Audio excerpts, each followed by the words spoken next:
Somebody sure is sour. Pickle Queen. I'm known for my dad jokes.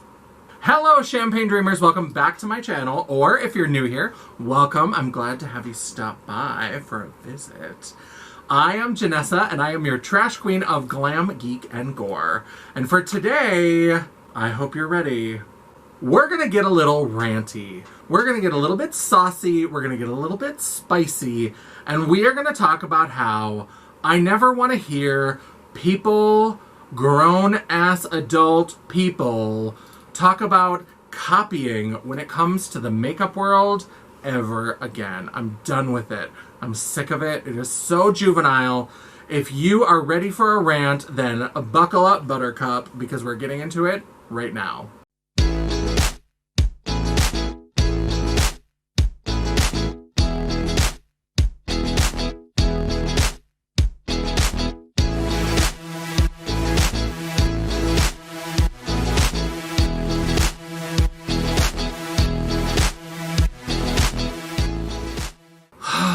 Oh, the annoyance of elementary school. There was always some prissy little popular girl that would maybe jump on a trend first, and then she would just insist everyone was copying her. Everybody's copying her. You copied me. Bitch, we all shop at the same store. We're from Bowbells, North Dakota. There's not a lot of options.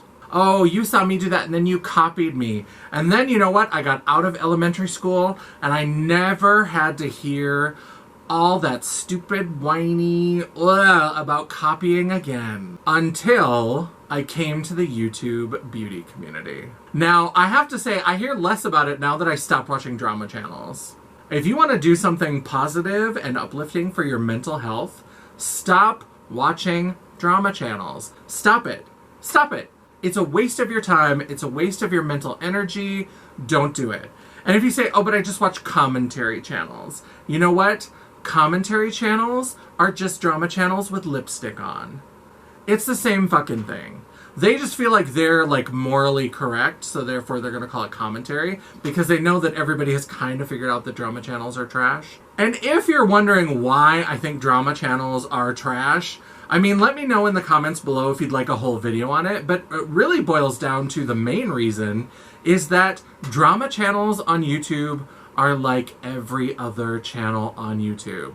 And what is it that YouTube and the mysterious algorithm value more than consistency? Consistent number of uploads, consistent upload times, all of these kinds of things. So drama channels, if there isn't actual drama happening, then they have to invent it.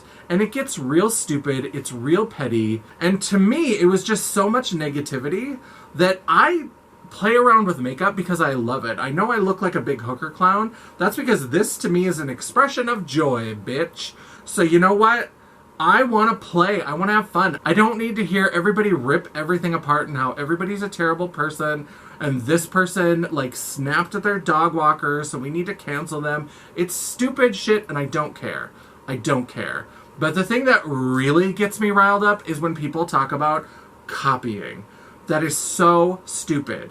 And I'm not just going to rant about it. I'm going to give you some very specific examples where people just went off the chain. This one is probably the most recent example, and this has to do with the Kylie Cosmetics Valentine's collection. So Kylie Cosmetics put out a Valentine's collection that had some lip glosses in heart-shaped components. And here they are! Because this bitch is not afraid to pick up a problematic pic. They came in these little heart-shaped components, and people would have complained or thrown shade or whatever. But what really kicked off a conversation, and really it was clear that she meant it as a joke, is that Trixie went and made a TikTok where she showed a picture of the Kylie glosses in the background, and then she was putting on one of her Trixie Cosmetic lip glosses, which also come in a heart-shaped component. And so in the TikTok, you see the Kylie glosses in the background, she's putting on her lip gloss, and it says, "I'm calling the police."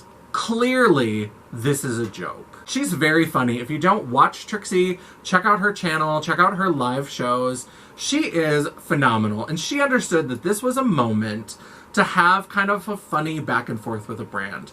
Trixie Mattel was not trying to say that she owned heart-shaped makeup packaging. If somebody can just own the shape of a heart, then Trixie Mattel is also in trouble, because I'm pretty sure I had some kind of throwaway makeup product from Avon that was in a heart-shaped container in the 80s. So simmer down. But people started to jump on it, and they're like, oh my god, is Trixie Cosmetics suing Kylie Cosmetics?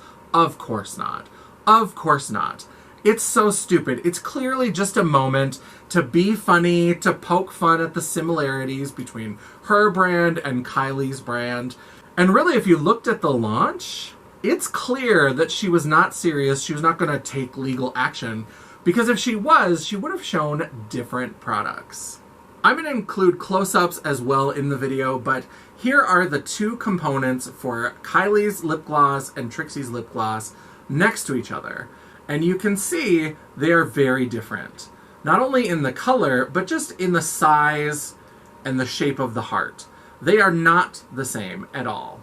These are very different. Where things get a little bit tricky is that Kylie also had cream blush sticks in her Valentine's collection. And these, the heart is much closer to the shape of the Trixie Cosmetics lip gloss. Trixie didn't mention the blushes. She didn't show the blushes. And you know what? Interestingly enough, about 2 months after the Kylie Valentine's collection came out, Trixie also launched her cream blush sticks, Trixie Sticks. And these are actually the exact same component. So these are made in different kinds of plastic. This is sort of a satin finish. This is more of a glossy finish. Obviously, they have different branding. There's slight differences, but you can remove the caps, and they are interchangeable. This is the same mold made out of slightly different plastics. So if Trixie was really upset, wouldn't she have shown off the blush, which was closer to her own? But then notice that her blushes, which are the same component, the exact same component, came out after the Kylie blushes. Somebody call Unsolved Mysteries. The truth of the situation is that nobody was going to be involved in any sort of legal situation, because there are grown-ass adults at these companies realizing that the heart, even though it's central to Trixie's brand, is not something that is specific enough that could become part of trade dress or part of their trademark. Now, if she had put out things that had a K in this exact same style with the same pink, that would be something that would maybe have some traction. But it was clearly just she was putting out a Valentine's collection. Valentine's means hearts, and she was able to find a cute component from whatever factory she was working with, and she went with it. And Trixie, being the comedy queen that she is, just seized on it. But everybody had to get all worked up and talk about how Trixie was being copied, that Kylie was copying Trixie. Stupid. It's a waste of our time. It's a waste of our energy.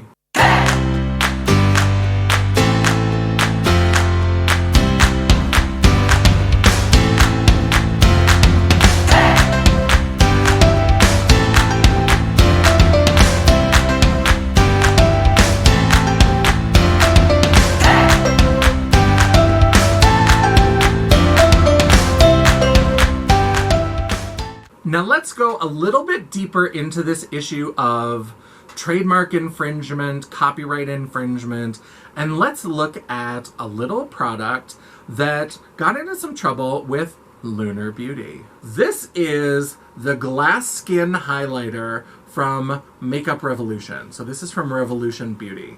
Now this is the exact same kind of color as Lunar Beauty.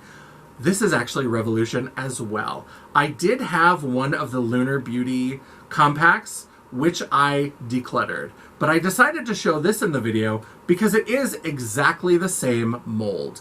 Revolution Beauty announced that they were going to do a glass skin collection. This was a couple years ago when the sort of Korean skin, glass skin trend was really big. Everybody was putting out these collections that were supposed to support that, and Revolution was no different. And they had 2 or 3 of these style of compacts with different highlighters. Now, the minute they came out, everybody commented about the fact that Revolution had copied Lunar Beauty. and they said, this is the same packaging, it's the same packaging, they're ripping you off. Now Manny MUA from Lunar Beauty got involved with this, and he actually made a video. And I watched that video, and I watched some of the breakdowns that people did, and I watched like Jen Luv's video. And what I think is interesting in Manny's video is that he showed some paperwork showing that he and his team had worked with the factory to design this mold. So this was a mold that was developed for Manny's highlighters, for his prism powders. Absolutely, this mold was designed for that. And Revolution Beauty, once there were all these complaints, and once Manny put out his video, they said, you know what, we're going to go ahead and pull down this product while we investigate. They said, we've done nothing wrong. And they were very clear. They said, we went to a trade show and we were shown this component by no less than 3 vendors. Now, that's part of makeup manufacturing that people sometimes don't get. That when you are working with factories, because very few places are like ColourPop. So ColourPop has all of their own in-house manufacturing. That's my understanding. If I'm incorrect, you can let me know in the comments below if you have other information. But ColourPop is different, and the reason why they can turn ideas into products so fast and why they can turn around so many launches so quickly is because they do all of their own manufacturing, including the packaging and manufacturing the makeup products and putting it together. Normally what happens is you are working with different factories. So you might work with a lab that's going to formulate all of your products, give you samples, they're going to work on unique formulas for you, all of that kind of stuff. Then you're going to go to other manufacturers who make the cardboard boxes, manufacturers who make the compacts, manufacturers who make the tubes, the lipstick components, whatever it is that you're making. A lot of times people might have 20 different factories that they work with for their entire line because different ones do different components or different packaging pieces. It's all over the place. So if I'm a manufacturer and I make compacts, if I'm going to work with somebody, I need to make my money in bulk. So if a small indie brand comes to me and they want to just buy a container off the rack, that's going to be their cheapest option. It's going to be the cheapest for me, and so I can offer the cheapest price to them.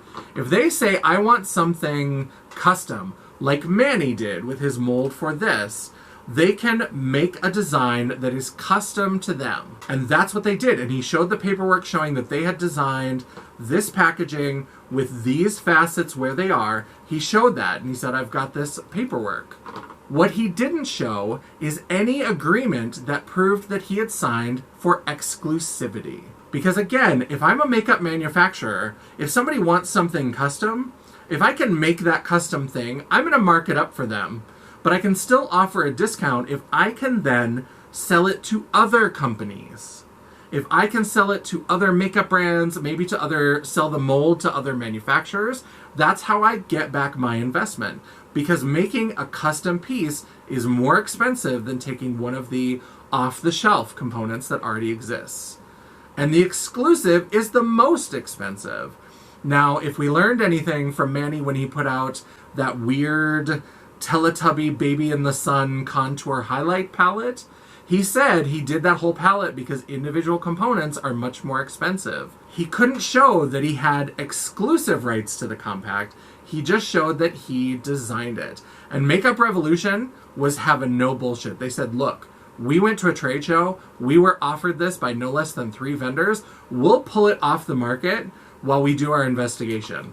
And so when that happened, I was still able to buy this silver one because this was a different color. So they never pulled this down. This was still available. And later on, I was able to go back and buy this one. This one is very similar to the Manny MUA. Now this one is opaque plastic and it has sort of an opalescent sheen. Manny's is like just barely a little bit translucent, and the opalescent is a little bit more rainbow. This is a little more kind of pink specific, pink purple. So they are a little bit different, but this is the one that like caused all the controversy because it looked the most like it. And so eventually these went back up for sale because they must have done their investigation and said, there's nothing wrong here. We bought these legally. These were obtained legally. He can't show any agreement saying that he had exclusive rights to these, and they went back to selling them. Because people are grown-ass adults. They're not going to an Ulta or to some, like, ordering online to, like, buy a compact from Manny and, like, get out their fucking Play-Doh and make a mold in their house. Like, nobody's doing that. I don't know what world you live in. Drama channels make people crazy because they think that shit like this happens. It's a business. They wanted to recoup their investment. They didn't have an exclusive agreement, so they made more of them. They sold the mold. They sold the components. It was available for other people to purchase. If Manny wanted to be the only one with those components, he should have paid the extra money to sign the exclusive agreement. I mean, I don't know his paperwork. I'm not his lawyer. All of this is alleged or whatever they always have to say in drama videos. But if he had signed that exclusive agreement, the makeup revolution would have been pulled off the shelf, because that is a violation of trade dress. It all kind of doesn't add up right. It's just that he went for the custom, but not the exclusive, and then it got sold off to other vendors, and Makeup Revolution bought it. That's not copying. That's just business people going about their day, going to trade shows, picking their products. This worked with the theme of their collection, and they went with it. That's the end.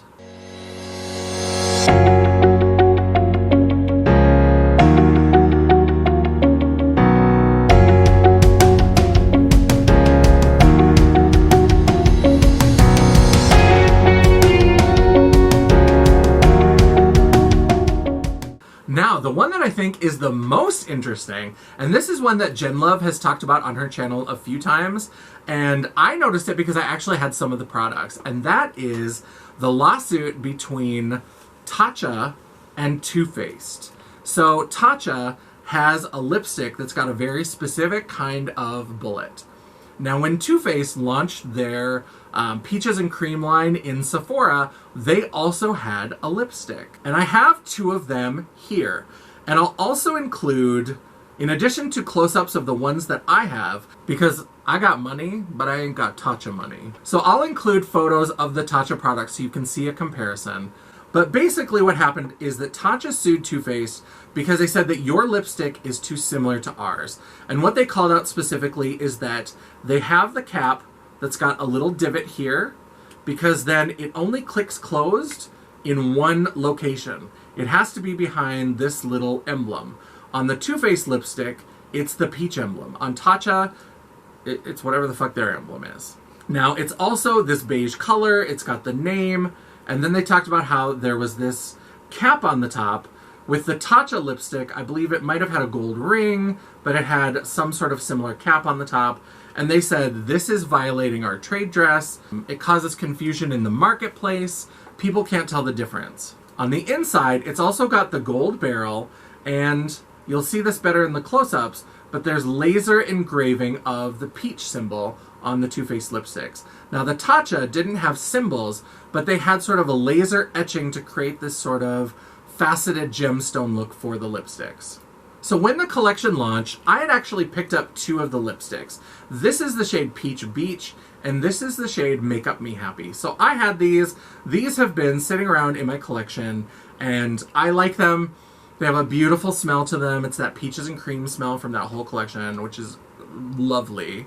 But I also heard about the lawsuit, and I never really heard any sort of resolution to it. I didn't hear that it had been settled out of court or anything. And Jen Luv, actually in a recent video, I can't remember which video, if I can find it, I'll link it up in the cards. But if I can't find it, it was just one of her recent What's Up in Makeup. They were talking about like lawsuits and things. So I will try to find it and link it above, but if I can't, just know that she talked about it. And if you wanted to know, maybe you should be a regular subscriber of Jen Luv as well. Here I am making friends. But she talked about the fact that what she was able to find in her research was not that they had settled out of court, but that Tatcha had withdrawn the lawsuit without prejudice.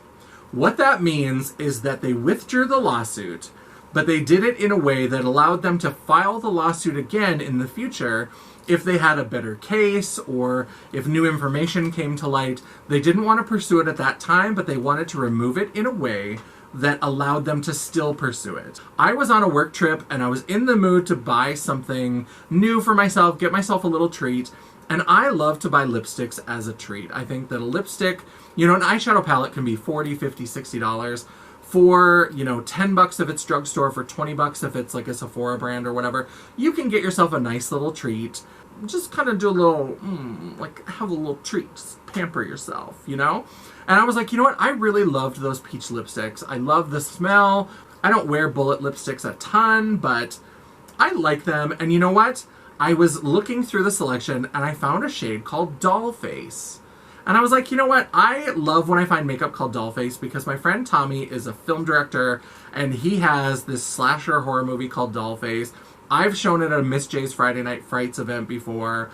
I just think it's a lot of fun. So when I find makeup and things that are called Dollface, I'll usually pick them up. And so I found this lipstick called Dollface in the line. I was like, oh, I'm going to take that home. When I got home, I realized that the packaging had changed significantly. Here is the new packaging for Dollface. And you can see that instead of a solid ivory bullet with the gold ring that's got the emblem, it's now just a gold base, and then this can close anywhere around the tube. There's nothing holding it in a specific place. And so we've got the Too Faced. We've still got the color on top, but now we've added a little gold ring. And we still have the etching in the bullet. So it looks like what happened in this case is that Tatcha said, hey, we feel like you're ripping off our trade dress. And rather than getting into a lengthy, expensive lawsuit, and rather than paying out a settlement, they just changed the packaging. They just changed it from the one that Tatcha felt was infringing on their trade dress, and they changed it to something that was significantly different. And that's business. Somebody was making the argument that this was too close. Whether or not they copied, whatever, again, they probably went to a trade show, they were talking to their vendors, they saw this example, and they decided to do it, and then Tatcha was like, we care enough about this that we're gonna fight you, and Tatcha, that shit's expensive enough that they probably could afford to. And so Too Faced just changed their packaging. One and done. It's simple. All this kind of copying bullshit, it's like we don't recognize that people are grown-ass adults going through their daily lives. Sometimes there are mistakes. Sometimes you do something, even maybe they were like, we like those lipsticks, let's see if we can get a component like that. And then Tatcha noticed and called them on it. And so they're like, okay, we'll move it over. But all this idea of copying is so ridiculous. And I hear this a lot with like color stories. Somebody will put out a blue palette. And then like a couple months later, somebody else will put out a blue palette.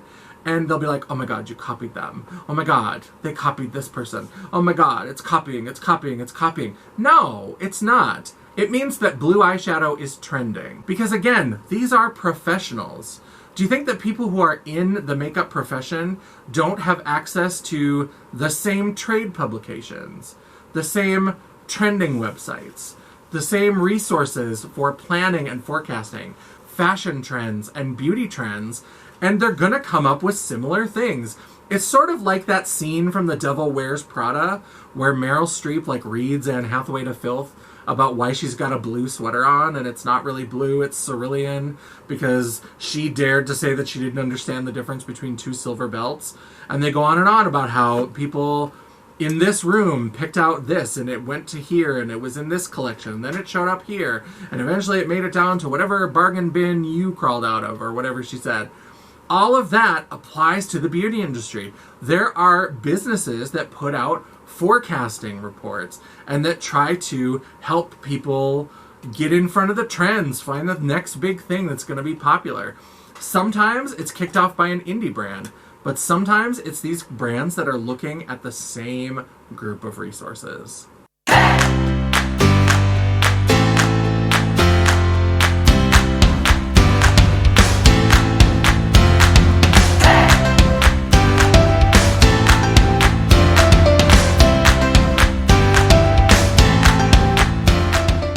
So that is my goal with this whole video, is I hope that I never have to hear the word copied again in the makeup space. I'm done with it. I'm over it. We just need more awareness about just what the world is and how people behave and what work life is about. All this kind of shit, it just is so petty. It just really feels like those people who peaked in high school, who they were the cool kids and everybody was copying them. And I feel like they grew up and suddenly they weren't the cool kids and like they had hit their peak and now nobody was listening to them. So they have to like rattle the cages and be like, look who's copying! Look who's copying! And it's like, no one's copying you, bitch. Like sitting on your couch reading a magazine, doing Karen stuff. I don't even know what Karens do, but it's awful and I don't like it.